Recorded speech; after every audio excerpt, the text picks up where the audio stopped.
ತಿಂಗಳು ಎಲೆಕ್ಷನ್ ನಡೆದಿದೆ sir. ಆಗಸ್ಟಿಂದ September 20ವರೆಗೂ election ನಡೀತು.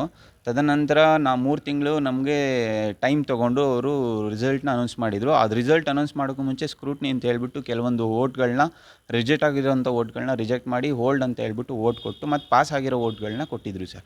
ಪಾಸ್ ಆಗಿರೋ ವೋಟ್ಸ್ಗಳನ್ನೇ ಕೌಂಟ್ ಮಾಡಿದ್ರೆ ಸರ್, ನಾವೆಲ್ಲರೂ ಒಂದು ಟೀಮ್ ಆಗಿ ಕೆಲಸ ಮಾಡಿದ್ದು.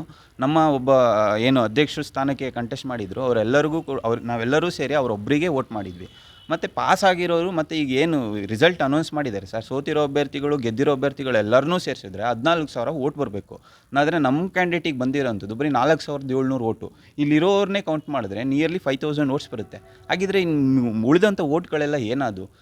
ಈ ರೀತಿ ಮಾಡೋದಾದರೆ ಎಲೆಕ್ಷನ್ ಯಾಕೆ ನಾವು ಮಾಡಬೇಕು? ಮತ್ತು ನಾವು ಕಷ್ಟಪಟ್ಟು ಮೆಂಬರ್ಶಿಪ್ನ ಯಾಕೆ ಮಾಡಿಸ್ಬೇಕು? ಇವು ಅನೌನ್ಸ್ ಮಾಡ್ಬೋದಲ್ಲ. ಇವು ಯಾರು ಒಬ್ಬರು ಪರವಾಗಿ ಮಾಡ್ತೀವಿ ಅನ್ನೋದಾದರೆ ಅನೌನ್ಸ್ ಮಾಡಲಿ ರಿಸಲ್ಟ್ನ. ನಾವು ಈ ಥರ ಮಾಡೋದ್ರಿಂದ ನಮಗೂ ಮುಂದಿನ ದಿನಗಳಲ್ಲಿ ನಮಗೂ ಒಂದು ಆಸೆ ಇರುತ್ತೆ, ನಮ್ಮ ಪಕ್ಷಕ್ಕೆ ನಾವು ದುಡಿಬೇಕು ಅನ್ನೋದು. ಮುಂದೆ ಬರೋವಂಥವ್ರಿಗೆ ಈ ರೀತಿ ಆಗಬಾರ್ದು ಅನ್ನೋದು ನಮ್ಮ ಒಂದು ಕಳಕಳಿಯ ಮನವಿ ಸರ್. ಸರ್ ಆ್ಯಕ್ಚುಲಿ ಇದೇನಂತಂದರೆ, ನಮ್ಮದು ಇಂಡಿಯನ್ ಯೂತ್ ಕಾಂಗ್ರೆಸ್ ಕಮಿಟಿಯಿಂದ ಎಲೆಕ್ಷನ್ ಕಂಡಕ್ಟ್ ಮಾಡೋಂಥದ್ದು ಸರ್. AICCಯಿಂದ ಎಲೆಕ್ಷನ್ ಕಂಡಕ್ಟ್ ಮಾಡೋದು. ಇದು ಅಪ್ಲಿಕೇಶನ್ಗಳ ಮುಖಾಂತರ ವೋಟಿಂಗ್ನ ಪ್ರೋಸೆಸ್ ಇದೆ.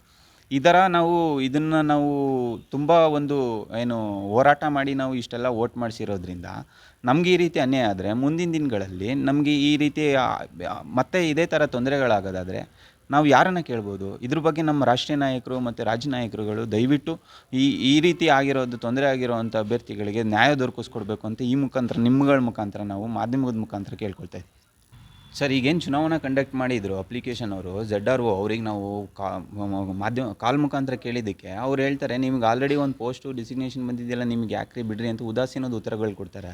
ಹಾಗಾದರೆ ನಾವು ಕಷ್ಟಪಟ್ಟು ಮೆಂಬರ್ಶಿಪ್ ಮಾಡಿದ್ದಕ್ಕೆ ಅರ್ಥ ಏನು ಬಂತು ಸರ್?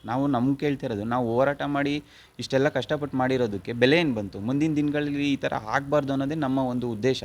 ಇದಕ್ಕೆ ಈಗೇನು ನಮ್ಮ ಎಲೆಕ್ಟ್ ಆಗಿರೋವಂಥ ಅಧ್ಯಕ್ಷರಿದ್ದಾರೆ, ರಾಜ್ಯಾಧ್ಯಕ್ಷರು, ದಯವಿಟ್ಟು ಈ ರೀತಿ ತೊಂದರೆ ಆಗಿರೋವಂಥ ಅಭ್ಯರ್ಥಿಗಳನ್ನ ಇದನ್ನು ತೊಗೊಂಡು ದಯವಿಟ್ಟು ಇದ್ರ ಬಗ್ಗೆ ನಮಗೆ ಒಂದು ನ್ಯಾಯ ದೊರಕಿಸ್ಕೊಡ್ಬೇಕು ಅಂತ ಈ ಮುಖಾಂತರ ಕೇಳ್ಕೊಳ್ತೀವಿ ಸರ್.